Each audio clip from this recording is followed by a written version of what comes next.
Equality under Islam for ethnic minorities and religious minorities. It's a hot debated topic. What's up, ladies and gentlemen? I am your Zionist, sweet white colonizer coming to you live from an undisclosed location. My name is Tall, the traveling class. Let's take a look at this Muslim Imam or Sheikh talking about the subject. Equality to all of its members. Is there such a thing in Islam? Is there equality of faith? If we look to one hadith of Rasulullah sallallahu alaihi wasallam, on the authority of Abu Huraira, Abu Huraira. Sahih Muslim. So no Sunni Muslim can really argue against Sahih Muslim or Sahih Bukhari. Rasulullah said, don't greet the Jews and the Christians before they greet you, and when you meet any of them on the roads, force them to go on the narrow side of it. And Imam Malik, he said the same thing as well.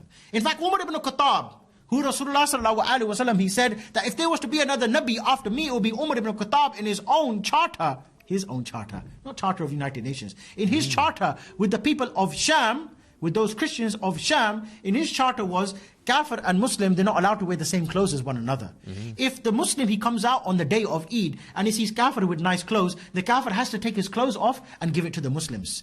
The Kafir, when he walks inside the street, he has to wear a red belt around his neck, and he has to have his forehead shaved, and he has to wear two shoes which are different from one another. He's not allowed to, and he's not allowed to walk on the pavement. He has to walk in the middle of the road, and he has to ride on a mule.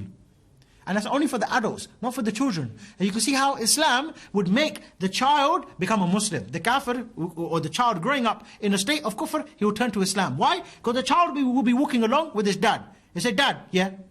Why you got your forehead shaved? I don't know whether these Muslims, they make me do it. Why you got to walk? Why can't you ride the animal? Like the Muslims, they ride the animal like this. Why are you walking with both legs dangling on the side of the donkey? Why is it every time the Muslim comes to you, he asks you for your clothes, you give it? Why is it every time he tells you to get down from the horse, you have to take it? And not only that, he said the kuffar, they can have their churches. They can have their churches, but they're not allowed to ring the bell. And if a Muslim, he's walking by, let's say for example, a Muslim's been on Edgware Road for example. He's had some nice shisha, some nice steak, no hubble bubble, we don't deal with anything like that. And he's walking along and he's rubbing his belly and he's like, oh man, I don't want to upset my wife tonight. What he can do, he can go to the church, knock on the door, John, let me in. Okay, no problem. John has to put up Abdul Ghafoor for the night. Abdul Ghafoor with his big belly, having his nice kebab, John has to open up the church and he has to go there and sleep there nice and comfortable and say, all right, John, thank you, and then carry on going early in the morning. Which wife is going to live with John under that type of circumstances? What kind of honoring is this for me to live with John and Abdul Ghafoor comes every Friday night and sleeps in our bed as well? Of course. Because sunnah is to look after the guest, isn't it? I can't make you sleep on my floor if you can't. You're a Muslim, by the way. So what about when Abdul Ghafoor goes to John's house? John, sleep on the floor, and I'll sleep on the bed. What's going to happen? Tracy's going to be on the floor thinking, my husband, he's got a forehead shaved, and this one, look at this one, Khatab, mashallah. Which one's more attractive? We're not gay, but I'm just saying. A man with his forehead shaved and one belt around his neck and two different colored shoes, or Amir Khattab. Amir Khattab, we're talking about here now, with that nice Chechen hat, big beard, a bit to the side, yeah? And he's got the badges there, la ilaha illallah, la ilaha illallah, yeah? And he's got a big gun, and he's got a big camouflage jacket on, nice boots, gloves as well. Even if he's got a couple of fingers missing, still looks attractive, yeah? What's Tracy going to do? John's in for a problem. He just let him in for a kebab, he lost his own wife as well. So everyone's going to become Muslim. That is, my dear brothers, the Islamic State. Do you see my face? Do you see how I didn't crack a smile during that whole video? This is serious, ladies and gentlemen. Now, I want to explain the seriousness of this. I think I'm maybe the first to have coined this in my journey here of Israel advocacy.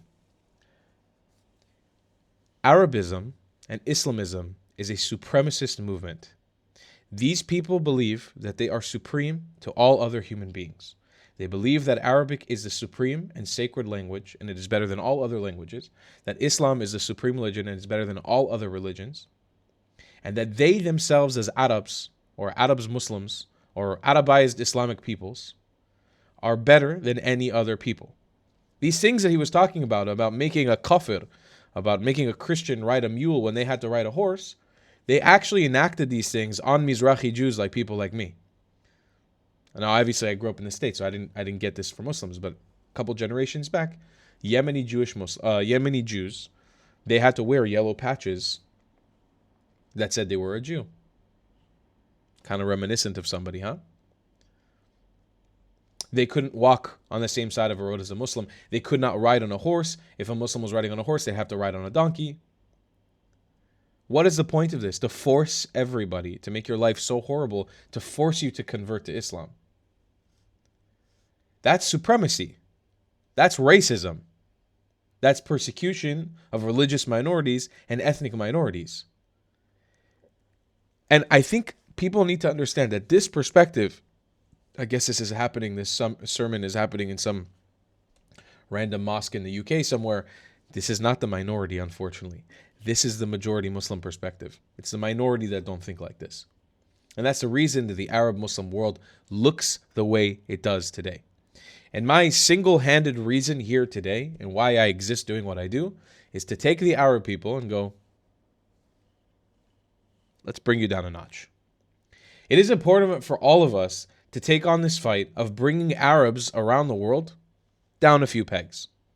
The Arab ego has been inflated so highly. They believe they are the shit so much better than anybody else, and there is nobody talking down to them.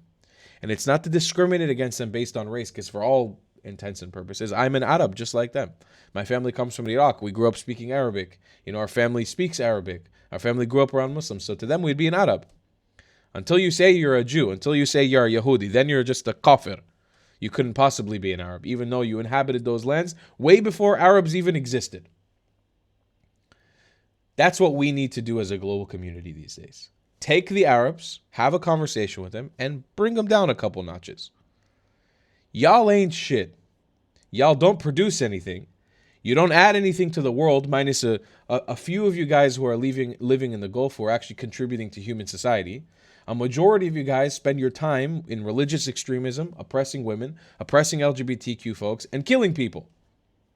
Y'all need to come down a few notches.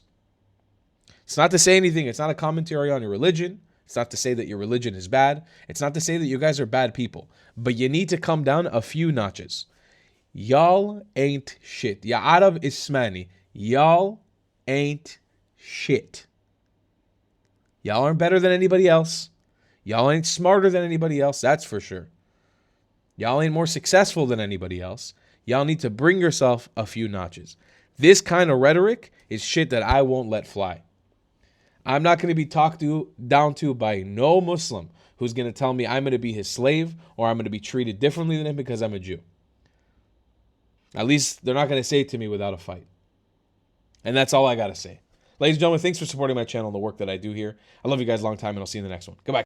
If you believe in my content and want to support me, just know your help is needed. There's a bunch of great ways to support me, being PayPal, Buy Me a Coffee, or joining my Patreon community down below. Patreon is the best way to support my channel, and you'll get a bunch of cool perks depending on what tier you join. Another great way to support me is by buying my merchandise on thetravelingclat.com. I regularly drop new merch designs like this beautiful hat, or this amazing shirt, where you can support the channel and get something cool for yourself. I also have an amazing Discord community with people from all over the world. Thank you so much for your support.